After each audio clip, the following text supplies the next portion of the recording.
And you're live. Okay, this is House Education, Friday, March 21st, 2025. For our final portion of the day, we're going to hear from the Secretary of Education and the Deputy Secretary of Education. We're really sort of blending sort of two topics, I would say. One, we have asked for some more sort of feedback and information around the $4 million that was asked for in the budget.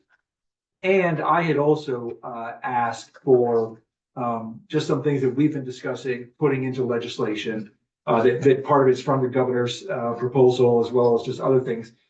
Proposal for a statewide calendar, a proposal for a proposal timeline and plan for support and implementation of a single state student information system, financial management system, a proposal for how AOE will resource and support new districts in combining collective bargaining agreements, all of that, and then some other things. So I think the testimony today is going to be both about that and about the $4 million because they are intertwined. So what we have posted on the website is a lengthy narrative that sort of breaks down a lot of the future ideas in terms of support and the funding behind it. Anyway, floor is yours. Thank you very much for popping up and down and trying to meet all of the needs of all of the committees in this building. Floor is yours. Thank you. Good afternoon. For the record, I'm Zoe Saunders, Secretary of Education. Jill Briggs Campbell, Deputy Secretary of Education. And as Representative Conlon mentioned, we're hoping to address a lot of your questions with today's testimony. We do have additional detail around how the Agency of Education intends to support the transformation process. We have that broken down by the three main buckets of where we are providing focus, which is intended to support operational and budget needs, academic needs, and also supporting with the board transition. We've had a lot of conversations with this committee and others around capacity building. So we really wanted to be explicit around how we see this also as a capacity building opportunity for the agency. So in doing some additional refinement on our proposal, we are actually including in the proposal five permanent positions as part of this budget proposal. So we will outline today how we see those positions supporting with the transformation. And then as we move to the future state, how they are really embedded within our team at the agency. These positions will be operating within the context of our current teams and will benefit from the resources and support and expertise of our divisions. And also there will be support from consultants that have specific subject matter expertise or specialization in the work that we are doing. So we're excited to bring that forward. Some of the specific questions that you had around the activities that will happen throughout the transformation process are addressed through this plan. We've contemplated the specific resources and activities that are needed. And want to emphasize also that we recognize this work is multi-year. And so as we're putting forward this proposal, we've built in really 2 years of preparation and readying our system to move into that first year of the new governance structure and the new foundation formula, understanding that that's not the end of transformation. That is where we get to switching to a new funding formula, which will allow us to be more stable, more predictable, and ensure consistent equitable resources. But there's additional work contemplated beyond fiscal year 28 that's really achieving our broader educational quality goals. And a lot of additional community input as we're thinking about really strengthening the new districts. So with that, I will turn it over to Jill Briggs Campbell to walk through the details of that transformation plan. And if you could, as you're walking through, just touch on and emphasize how this work is supportive of some of the specific tasks that you're interested in looking at, including contract management, debt management, calendar, all of those things that you had noted. We have contemplated as part of the plan and in this transformational process in the next 2 years, we've identified specific milestones to getting there. Sounds good. It feels like it's been a minute since we've been here. Yeah. So yeah, and I also want to signal that we have released some additional modeling of the 5 district budgets. So we had our partners at New Solutions K-12 sort of did a sort of a sample budget for a sort of theoretical district whose demographic characteristics looked like Vermont. And what we heard was, okay, but what about the 5 district budgets? So I think you received those. I don't know. I will ensure that you've received those.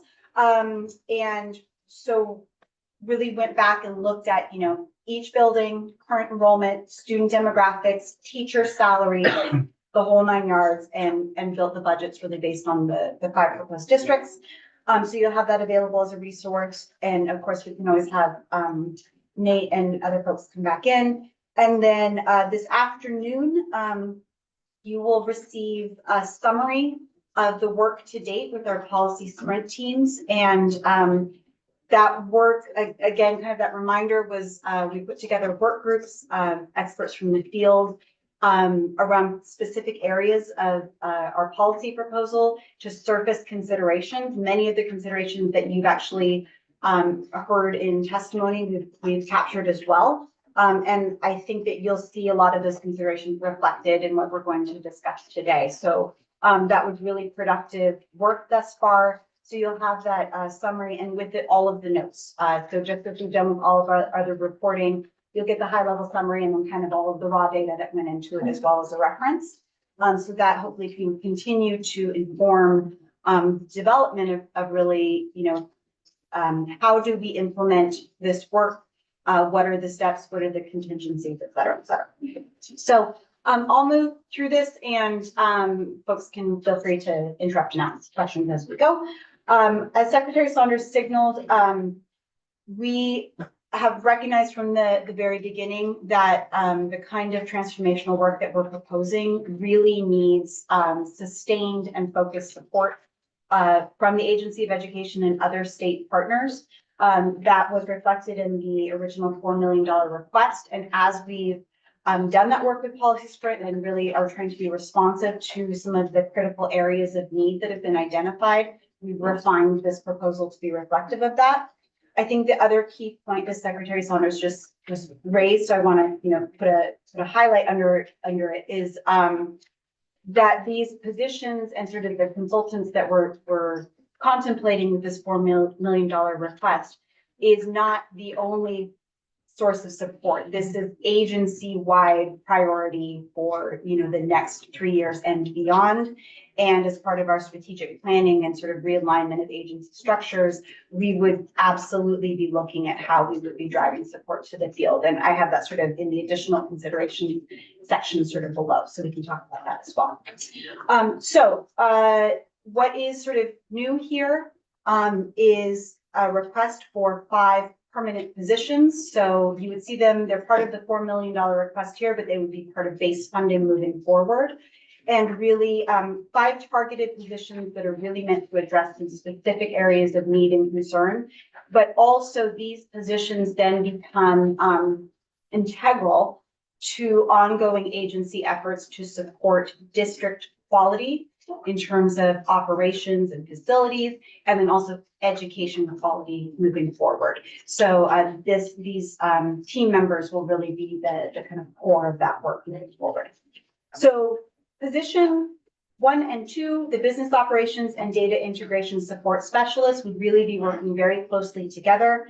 All of these positions are very much working out in the field and convening inter-district teams to really ensure that by the time we get to fiscal year 28, so July 1 of 2027, in particular, we need to ensure that by that date, we have back office systems that are integrated and cohesive, as well as really having made a lot of moves to strengthen, coordinate, and integrate practices around curriculum, graduation requirements, proficiency-based grading, a lot of those kind of MTSS systems of support, you know, those kind of high leverage education quality standards, as well as looking at really aligning teaching and learning practices, which may be different from district to district, and we can give some specific examples. So what is our goal with these positions?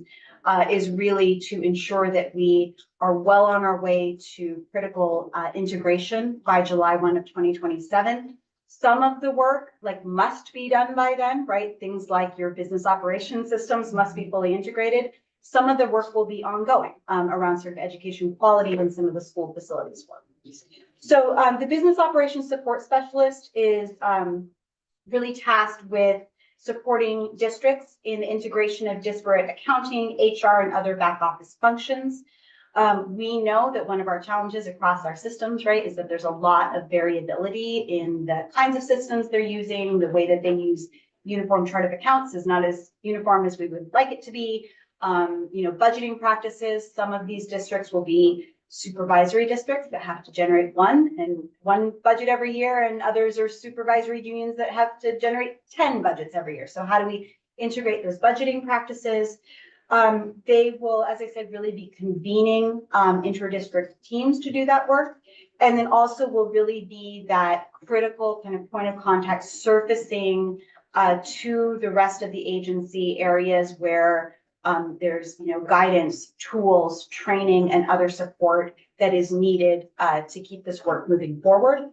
They'll play a key role also if the state is contemplating moving towards single financial, statewide financial systems, student information systems.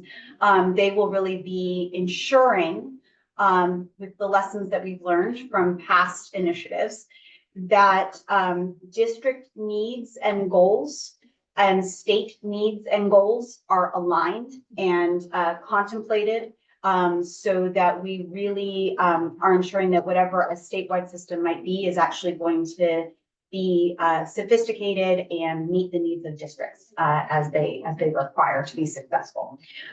This work would also be done in very close collaboration with the data integration support specialist. Again, really recognizing a need to ensure that all of these disparate data systems are fully integrated. And there's, a multitude of lists of those. And also, again, if we're looking at single statewide data systems, would really be that person who is operating between the agency and the field, and any consultants that the agency brings on board to help us with alignment of our data infrastructure. So those two positions will be working on the ground a lot with district teams. Again, this is one of those places where what must be achieved by July 1, 2027, all of these systems need to be integrated and kind of ready to switch on.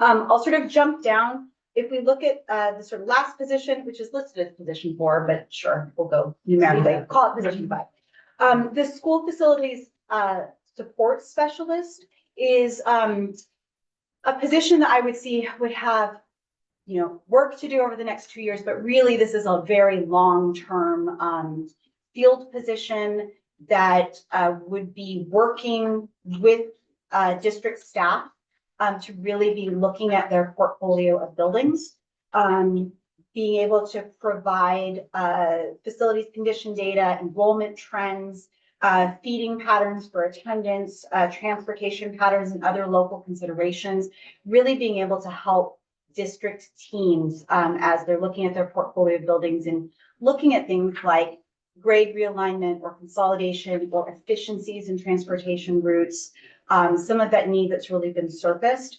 One of the reasons that I really wanted to ensure that this was there is I have phone calls with facilities directors all the time right now. They're sort of constantly calling me. We've been having these conversations for quite a long time. We have a lot of folks in the field that have been trying to think about ways to make their buildings more efficient or consolidate or realign grades. And one of the barriers that they've always had, and I literally had a phone call just 2 days ago, is even within our supervisory unions, you may have multiple elementary schools, but they sit in different school districts. Mm-hmm. And so it's like there's a great wall, right, between all of those districts, right? So not only how do we contemplate if you were looking at, just a supervisory district structure, but if we're actually merging multiple districts together, how might you actually look at your portfolio of buildings? So being able to have someone who's in the field long-term, really working with folks And then always sort of looking to that future state of like, what are the potential, expansion of maybe one facility so that it could accommodate 40 more students or whatever that may be, with that long-term eye towards what are the improvements to facilities that need to happen. The two positions in the middle are really focused on ensuring that in a period of disruption that we are really protecting learning and teaching, but also that we leave this system actually stronger and more integrated, and really raising the bar for sort of school quality in learning and teaching and sort of this education quality standards. This is work that would have sort of these two positions, but would absolutely be supported by whole teams of agency staff that have a lot of subject matter expertise and content area expertise to help support this work. So these are very long titles. I don't anticipate, they're descriptive of the work. So both of these positions will be working again really closely together and with agency staff. The curriculum and education quality standards integration specialist, I already sort of signaled this, right? Because as a state, we really don't have a lot of standardization, right? So for example, we don't have minimum state graduation requirements, proficiency-based grading approaches are really different, not only from district to district, but oftentimes school to school, sometimes classroom to classroom. Things like the way different local assessments that are used, local benchmark assessments, and the way that they do or do not integrate with statewide assessment, which does or does not integrate with proficiency-based learning standards, right? So lots of work to do here, as I call it, sort of hooking up all the plumbing. And so really having someone that can bring together different districts, both of these positions really looking at the current practices, the current standards, the current policies, and really helping districts in integrating their practices. And for example, we have some districts that are years down the road in doing science-based reading instruction, right? And then right next door, we have a district who may not be doing that at all right now, or is just taking the first steps. So how do we ensure that by the time we get to larger district sizes, I think this is really an area of opportunity to kind of help and support these other districts by, having their peers and building leaders, really kind of building that culture of, this is the best practice for learning and teaching, and we're going to support that work. So these two positions, again, long-term work, are really supported by agency teams that will be doing this work as part of our strategic planning, but really wanting to ensure that we're leaving the system stronger through a period of disruption and beyond. So those are the positions. I can pause. Oh, maybe that's a good idea. Okay.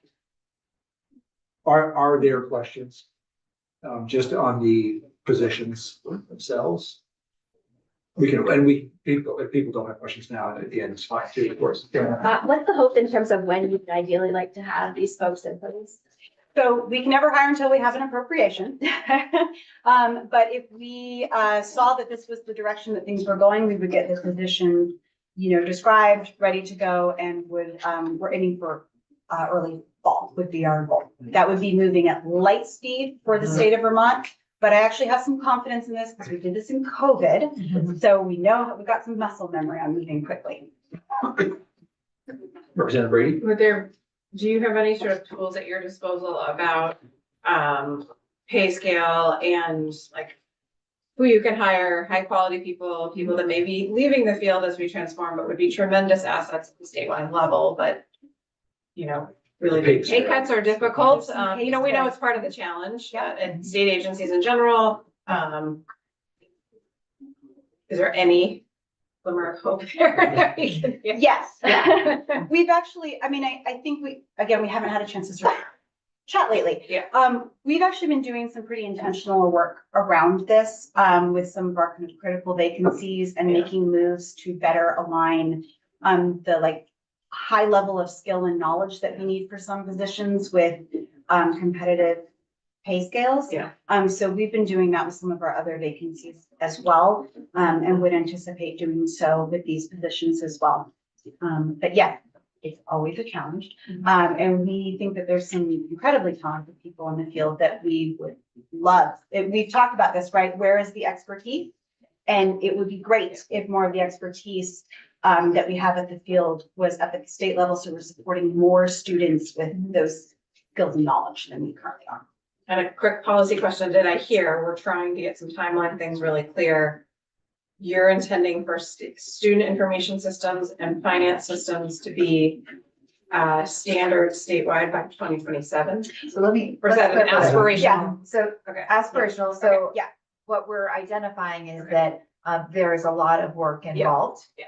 in identifying how to do system integration and then actually integrating and system adoption, right, Mhm. statewide. That's right. We That is won't a- hold you to 2027. No, no. Yeah, that's I wanted to be sure. Yeah, so that is a very long process, but Yeah. what we are being intentional about is ensuring that we have the resources focused on that to identify and do that important mapping. You know, there's a whole inventory process that's required, and then there's a mapping, and then there's defining user requirements, both at the Mhm. state level and the district level that would be involved. So we would intend to have a report back to the General Assembly next year after doing that review around what that system integration should look like, what the cost would be, and the timeline.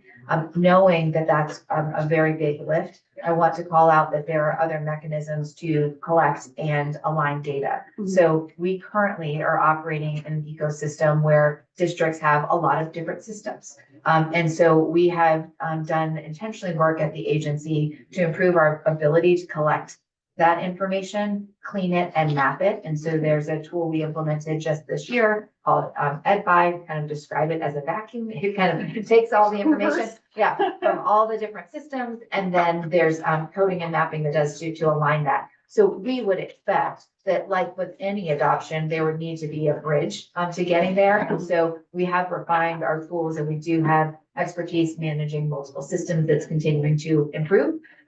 This is actually the first year of the full implementation of that EdFi instrument.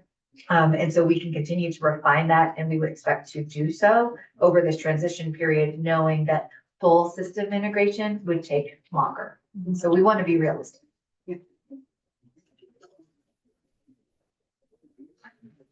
Continue. Okay, and so you have already seen, sort of the next section, which was really looking at those kind of three buckets, right? And obviously the positions are tied to that.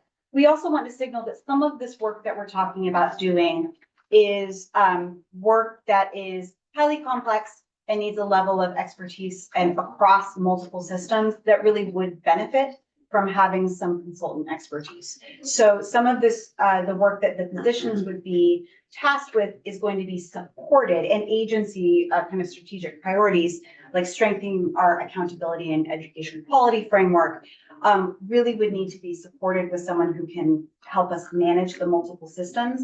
And by help us manage, I mean help agency staff to do the work of managing and integrating multiple systems. So that is sort of what was outlined kind of in our original request. And it would be temporary work. So it's like a surge of work that would be supported by consultants, leaving the agency better able to support the field long term, and being able to accelerate that work. So if there's questions around that, I think you've seen it before, so I don't want You're to. talking about the financial transformation? and Yeah, budget financial support? transformation, the kind of academic accountability, and then the school board support and transformation is very much sort of a you know, it's not usually an agency function, but we would want to bring in sort of additional resources and supports for new districts, and also kind of districts that, I'm going to say school boards, the end of Friday, support for new school boards as they're looking kind of towards a new way of doing governance and budgeting and really being able to build those skills. So that was that work. And then I think if folks can go to page 5 with me. Again, signaling that in really doing this work with the policy school teams and being able to kind of hear some of the feedback that's been surfaced in areas of concern, really signaling that this is agency-wide support as a key area of focus. And so some of the team members, so we know kind of who our full-time members of our district transformation support team is. They actually have a team leader doing a lot of that coordination and communication. Other agency staff that would really need to be engaged in this work would be members of our child nutrition team, supporting the integration of food services and other child nutrition programs, early childhood education team, supporting implementation of any changes to pre-K funding and delivery, our CTE team, supporting integration and alignment of CTE centers into the new governance and funding structure we proposed, an academic advancement team, which includes our special education team, led by our chief academic officer. That position was posted yesterday, which is really exciting. And Ready, to your point, this is a way that we're actually trying to elevate some positions to ensure that we're able to get the level of expertise and knowledge and experience that the agency really needs. Could I pause you there? Could you just expand a little bit more on that sort of restructuring within the agency and the creation of this position? So very early on in my tenure, I was hearing requests from the field for the agency to have stronger leadership and support in the academic area. And that translated both to supporting with school improvement, reviewing data, also providing recommendations and resources for high quality instructional materials. And so as we looked at, as I looked at kind of our organizational structure, I was seeking opportunities to realign some vacancies to elevate a role and a focus on academics. And so was able to do that in creating this new position, the chief academic officer, and will support a lot of the integration that we're doing. As we've noted, similar to many organizations, we sometimes operate in silos. And so the intention and the work that we're really doing at the agency is ensuring that our content experts are situated in places within the agency to really guide that work. And so the chief academic officer will be overseeing that integration and making sure, as we think about special education, that we're also talking about really focusing on improving tier 1 instruction, because it's not just around special education, it's around providing the training and support for every student to have the best educational experience in the most inclusive environment possible. So those are the teaming that we've done are very supportive of this role coming in and helping to provide that coordination. So we're excited. And that would free up. So you have somebody focused on that, so the chief of operations would have more time to be the chief of operations. Yeah. So within the structure, there's a chief of operations, also serves as our deputy and chief academic officer. And just there's a lot of intentionality in really thinking about that overlap and making sure that it's mutually supportive of achieving our goals. So we'd have this sort of academic advancement team led by the chief academic officer, supported by those 2 ed quality positions that I already signaled, and then really leveraging our subject matter and content experts, special education team to really be able to help drive this integration both at the agency level and then across districts, really with that goal of, again, leaving a system that's actually stronger, more integrated, and has more consistency. This was something that we, again, heard really loud and clear from educators is educators want to be able to do in their classroom like their own special sauce, right? Like every educator has their own vibe and their own approach, but having to recreate the wheel in every classroom in every school is really duplicative of effort and doesn't leave as much time for learning and teaching, which is what we really want folks to be focused on. There's also operations team led by the chief of operations, that would be me, really coordinating with the data integration support, fields, school facilities support, and business operations support specialist, leading the work of our finance, DMAT, operations teams to ensure that we're really able to support the field, and then also driving towards kind of those improvements in process at the agency level so that we are, more timely, more accurate, more responsive, and really pointing towards those district and education quality standards long term. And then finally, signaling something really important here that we've really kind of known early on and often, but really want to kind of articulate clearly, is that this work of education transformation is not just the agency of education and school districts, right? This really is work that needs to have interagency support, community partnership. This is long-term transformation that is really meant to revitalize and support communities, particularly some of our rural and high needs communities. So, some of the kind of groups that might need to be included in at the table. Obviously, staff from ACPD around housing and community development programs, really being able to support communities as they sort of contemplate if they are contemplating school consolidation or closure, really being able to spend the time and being planful and supportive of those communities so that they're not experiencing, school closure on an emergency basis, which we have a recent example of, and sort of the pain that has caused for those communities. So how do we support that on the front end? Also a recognition that this kind of work is stressful, and really ensuring that we have our partners at the Department of Mental Health and BDH ready, willing, and able to support districts, schools, communities throughout this. ANR and DEC for PCBs and other considerations like PFAS and wastewater and all of those kinds of things.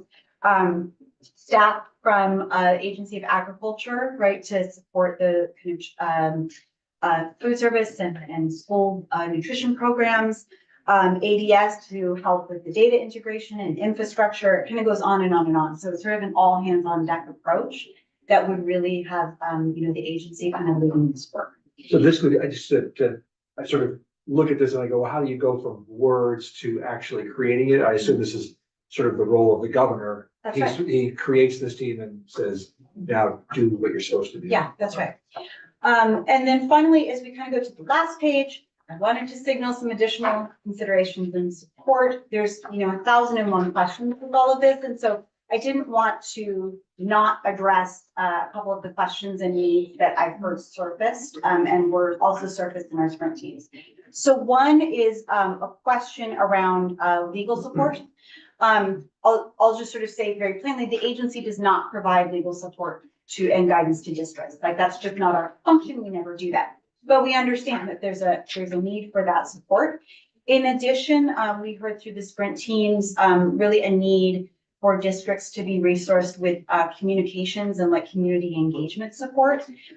So one thing that we've been contemplating is the idea of some education transformation grants that would roll out in FY27.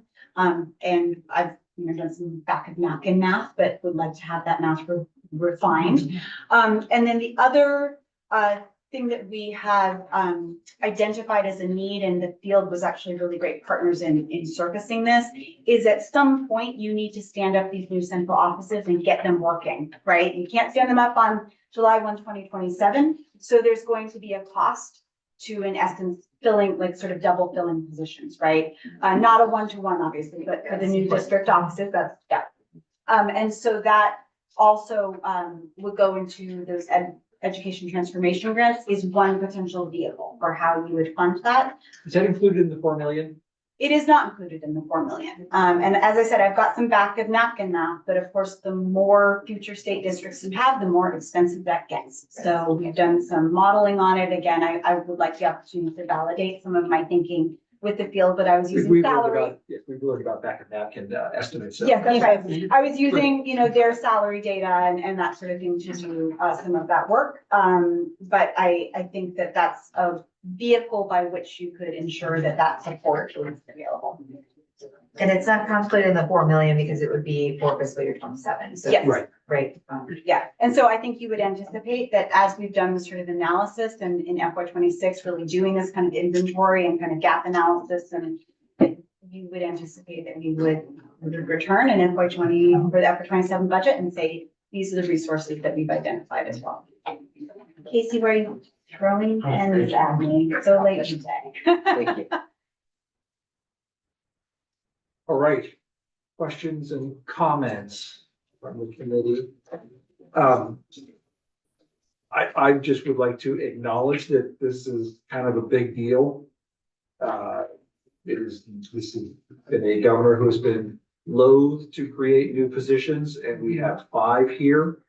I think that this goes frankly, a long way to addressing the concern we've heard over and over about why are we doing big things when we continually have questions of capacity at the agency, longstanding, predated both of you.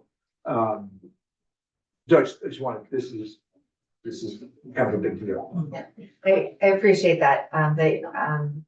We heard really clearly through our listen and our tour that there have been challenges in the past, both for the agency and the field to implement major legislation. And so I think for this request definitely signals the governor's very deep commitment to this work and understanding around a need to build and strengthen the agency of education to support not only in the interim, but recognizing the importance of these roles into the future. These roles are really focused on quality and expanding our capacity to support with district quality and education quality. And it really does align with the structure we're putting forward with the chief academic officer and the chief operational officer and really rounding out those teams to provide the support.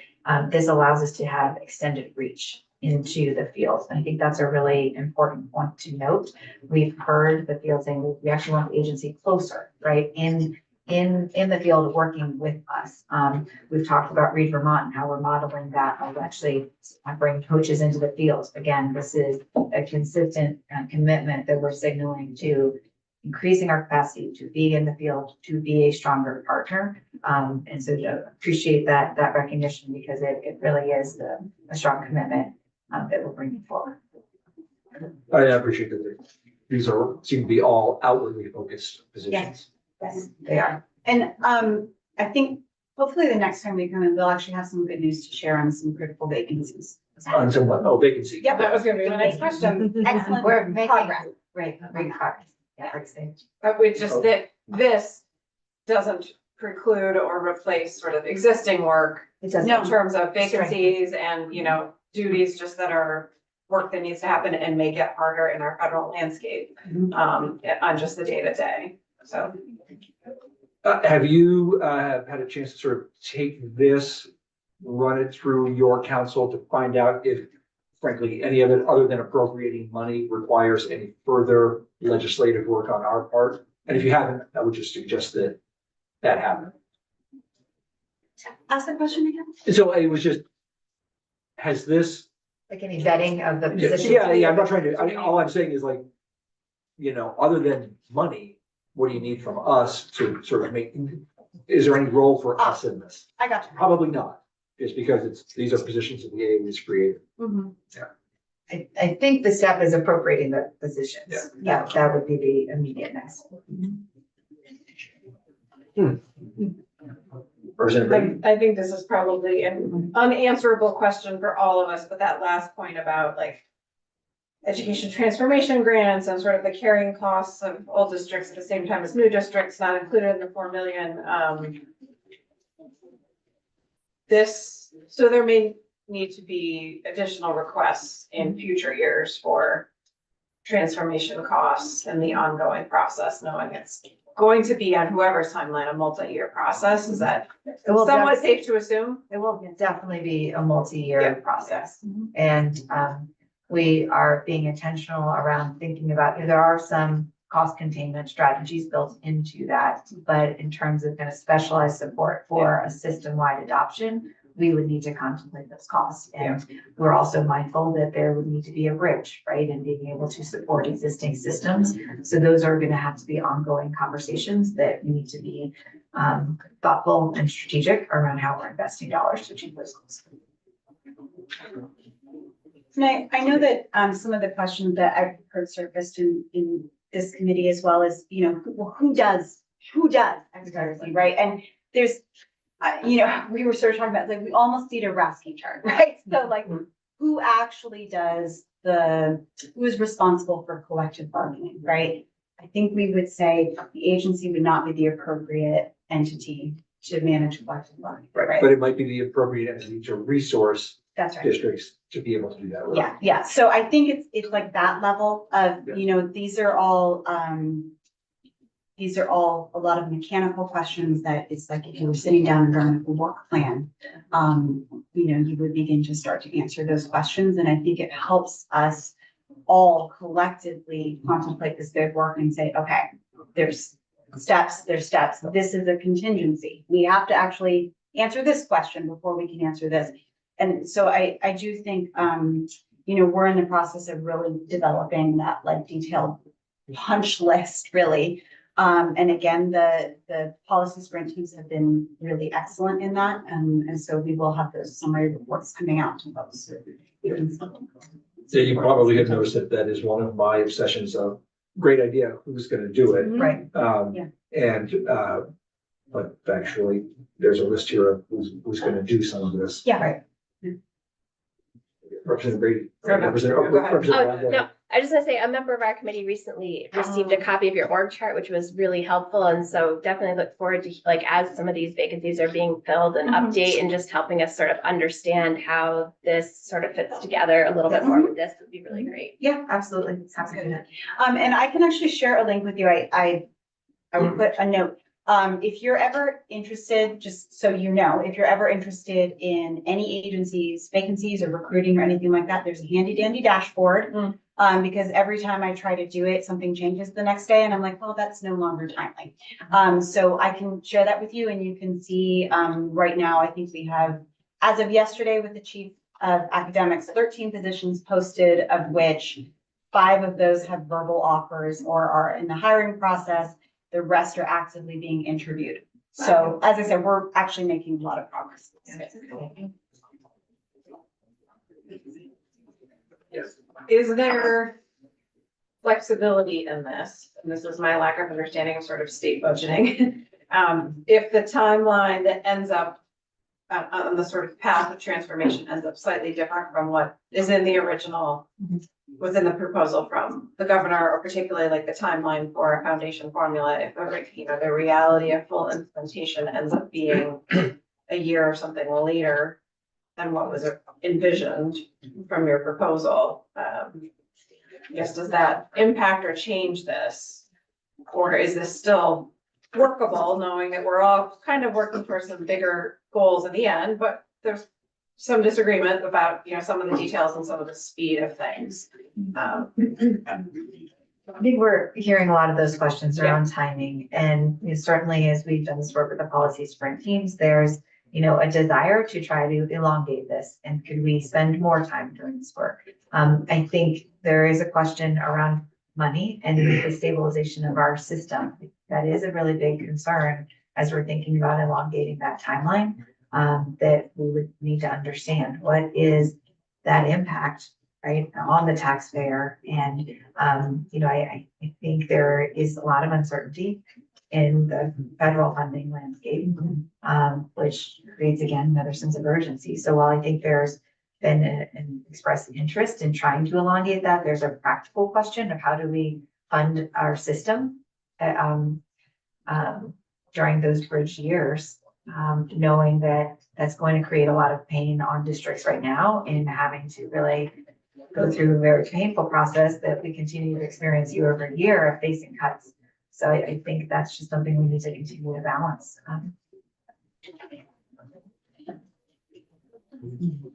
Questions? Yes, Representative Brown. Just slightly off topic, so if it's a long answer, we don't necessarily have to talk about it today, but just speaking about uncertainty at the federal level. I know I've heard sort of the different state agencies are sort of staffing up and building capacity in different ways. Is there a specific plan at the Agency of Education around sort of how to build capacity or align capacity to be responsive to potentially big shifts at the federal level? So a lot of the transformation plan is designed to future-proof our system. So as we initiated our analysis, we identified that we had really significant equity gaps in how we're resourcing our education system. And so part of this plan is to put forward so that we can have achieve the educational quality in a way that is affordable to taxpayers and is also predictable. So in many respects, this proposal is designed to create a really future-proof our system to make sure that we are stable. Right now, a risk is, federal funding. There could be a future risk that is related to other economic conditions, right? And so part of what we're trying to do within this overall proposal is make sure that we have a strong funding system and that it is equitable, because in our current system, how we're drawing down state funds, we're seeing that our higher needs communities tend to spend less per pupil. And that those are the communities that are most dependent on some of the federal dollars, right? So that creates a vulnerability for our system. So broadly speaking, when we're talking about planning, the transformation really is designed to get us into that place where we can be more stable and that we can navigate shifts in federal policy, shifts in economic downturns. Practically speaking, kind of in the short term, our team is working really closely with other state chiefs across the country and really understanding kind of what some of the changes, what the implications are of the changes, so that we can be proactive in planning and supporting the field. There may be some additional flexibility that we have in terms of how we measure our accountability and how we distribute funds, and all of those things are what we're part of exploring. There's still a lot of details that need to be clarified for state agencies to understand the specifics around how we would. But can I offer something that I think is important? And I think that you heard from Anne Lord-Narrow last week about this. I think it's really important that everyone is aware.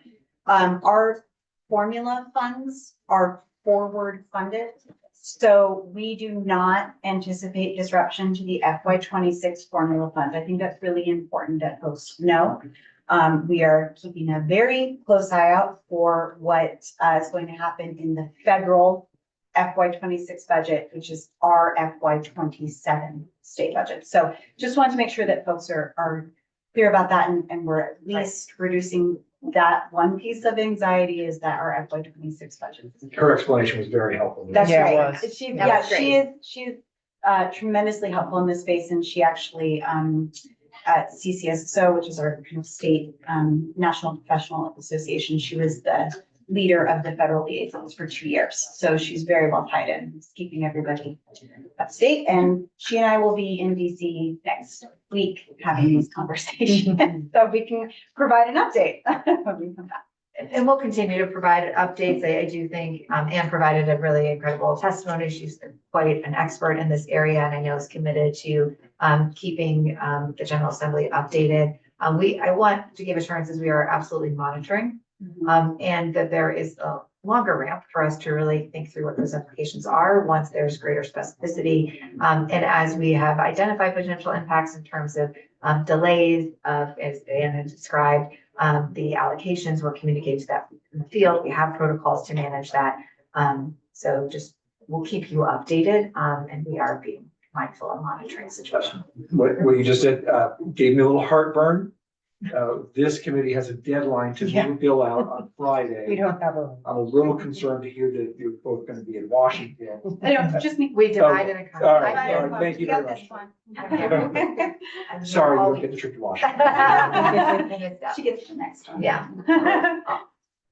I get the cherry blossom. That is true, yes. That is- You'll have that's a her, great I think scene. in April, I'll be at a conference. That's true. Right, so we divided. I do have a question on all of that and just sort of a resource of information. Mhm. So Secretary French became the COO of the Mhm. school. How, I realize he's more of an operational person, Mhm. but to the extent, is he another resource for sort of keeping an eye on the federal stuff since he's in the national I organization? expect he'll be pulled away to meet with Jill and Anne frequently. Yeah, yeah.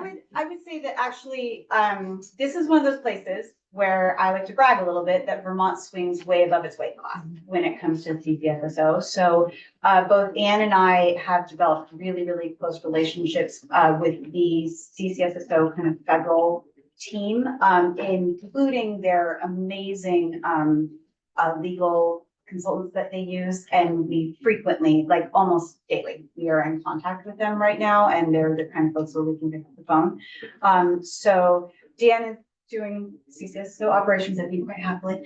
We will grab him, but we actually have developed really strong relationships that we leverage frequently. They're on speed dial right now. And also we benefit from being able to surface to them when something is coming up in the state, like throughout COVID, because we are small and because we have very tight relationships with our districts, we have the ability to provide the real world on the ground examples that really needed to be surfaced up to like the Department of Education, so they understood the implications of X, Y, or Z in ways that other states just are not able to do. So we have a nice, strong relationship in that space. Sorry, you were just using the past tense when referring to the Department of Education. Yes. I didn't mean to. It was a slip of the tongue. Well, the sun is out. It's 4 o'clock on Friday. Good time to stop. Thank you both very Thank much. you. Thank you. Appreciate it.